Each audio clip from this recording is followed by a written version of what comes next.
There's a difference between being busy and being effective, and most people never figure it out. They spend their whole lives running, doing more, faster, answering every message, filling literally every hour they have. And at the end, they look up and they realize they climbed the ladder very fast, but it was leaning against the wrong wall. Almost every piece of advice you become is about doing. Do more, hustle harder, wake up earlier. But there's one book that goes in the direct opposite direction. It says effectiveness is not what you do, it's who you are. The 7 Habits of Highly Effective People, written by Stephen Covey. And it's been sold to millions of people for a reason. That book that I have right here.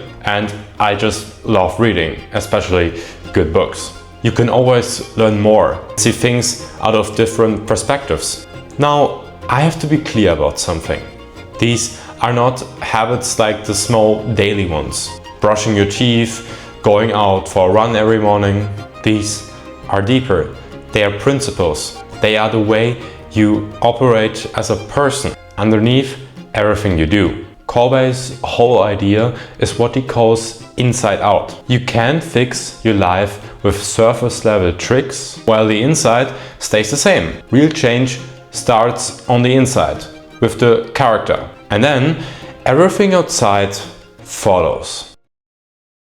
So here's the map for today. The first 3 habits make you master yourself. The next 3 make you good with other people. And the 7th keeps the whole thing sharp for life. So steal all 7. Before the habits, one thing everything sits on: paradigms. A paradigm is just the way you see the world, your map of reality. And here's the thing, you don't see the world as it really is. You see it as you are. 2 people look at the exact same situation, but see completely different things because they're looking through different maps. So if you want to truly change your life, you can't just change your behavior. You have to change the map, the shift. Seeing something in a totally different way is where everything starts. Habit 1.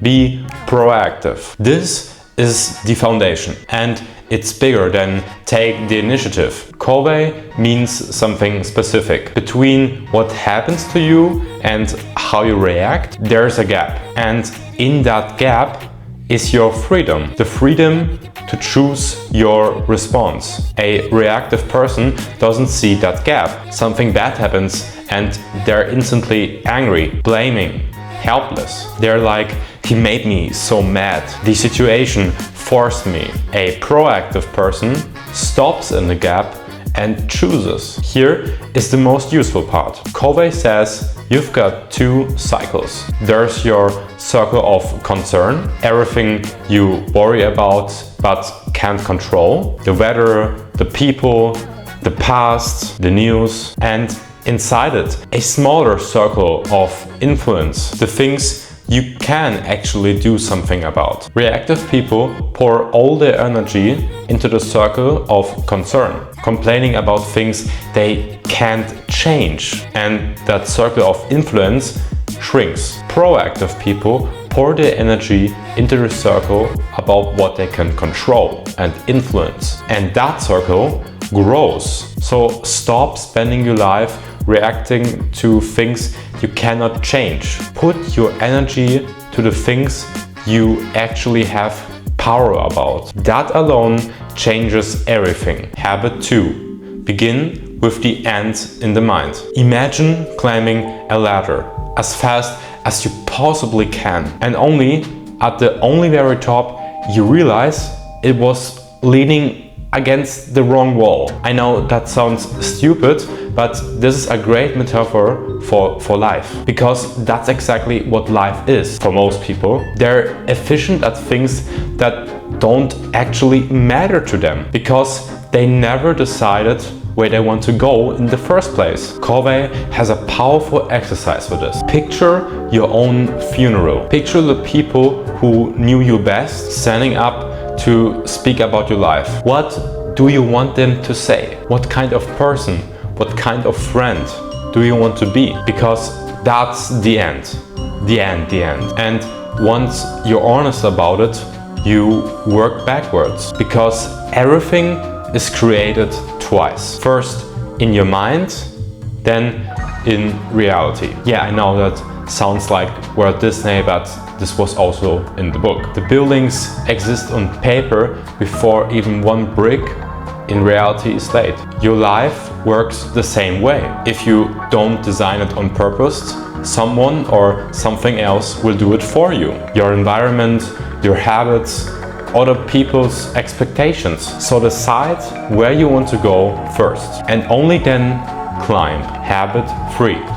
Put first things first. Habit 1 says you're in control. Habit 2 says decide where you're going. Habit 3 is where you actually do it, by managing not your time, but your priorities. Covey splits everything you do in 2 questions. Is it urgent? And is it important? And that gives you 4 boxes. Urgent and important, crisis, deadlines, fires you have to put out. Urgent but not important, most notifications, other people, small demands, that stuff that screams for attention but doesn't matter. Not urgent and not important. That's pure time wasting. And then the most important box of all. Not urgent, but deeply important. The last box is where your real life lives. Your health, your relationships, your long-term goals, your growth. And it's the box the most people don't even care about, because nothing in it screams at you. It's never urgent until suddenly it is, and it's too late. Effective people protect that box on purpose. Covey's line for it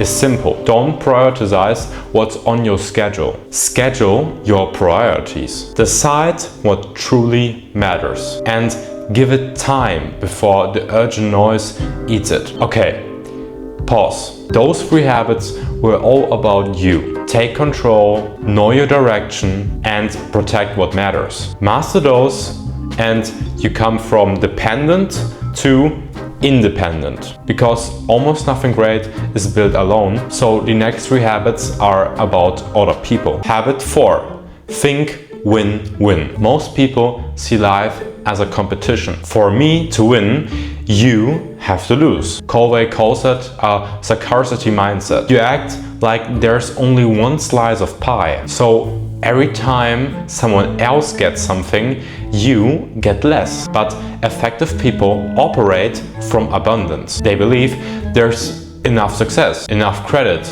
enough opportunity to go around. So instead of I win, you lose, they look for a deal where both sides win. The friendships where you both grow. The projects where everyone comes out ahead. It sounds soft, but it's the opposite. Win-win is what builds relationships that last for decades. And people who only win at others' expense run out of people who are willing to work with them. Habit 5. Seek first to understand, then to be understood.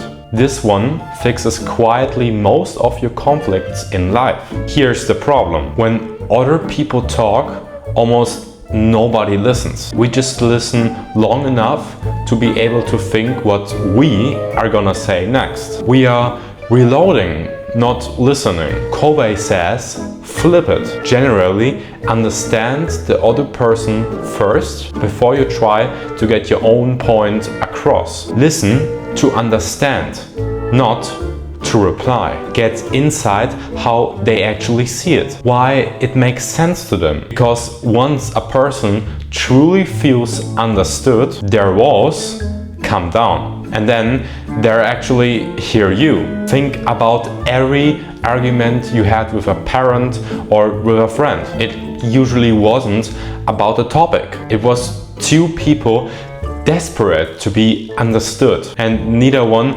willing to go first. Be the one who goes first. Habit 6. Synergize. This is the payoff of the last two. Synergy just means the whole is greater than the sum of its parts. 1 + 1 equals 3, and it comes from the one thing most people are scared of: differences. When you and someone else see a problem completely differently, you've got two choices. You can fight about who's right, or you can combine the two views into something better than either of you could have reached alone. Effective people treat someone thinking differently not as a threat, but as a gift. It's like, you see something I don't. Let's build on that. The best ideas, the best work almost never comes from people who all think the same. It comes from people thinking differently, working together. Habit 7.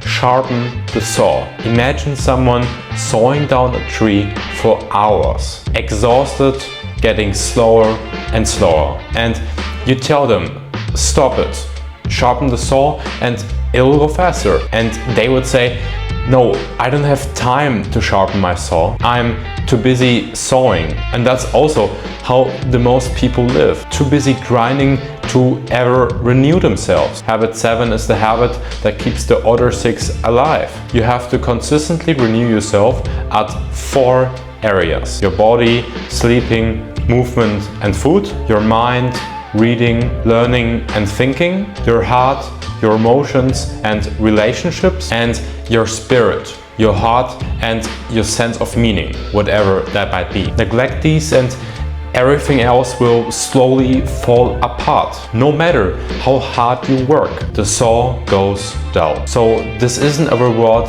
for when you've earned it. It's the maintenance that makes everything else possible. You are the instrument of your own life. So take care of the instrument. So those are the 7 habits. Be proactive, begin with the end in the mind, put first things first, think win-win, seek first to understand, then to be understood, synergize and sharpen the saw. And notice what they really are. Not tricks, not hacks. Do more, do faster. They are about who you become. Your character first, your result second. That's the whole secret of the book. Effectiveness isn't something you do, it's something you are. The doing just follows. Don't try to install all 7 at once. Start with the first one, the foundation, for 1 week.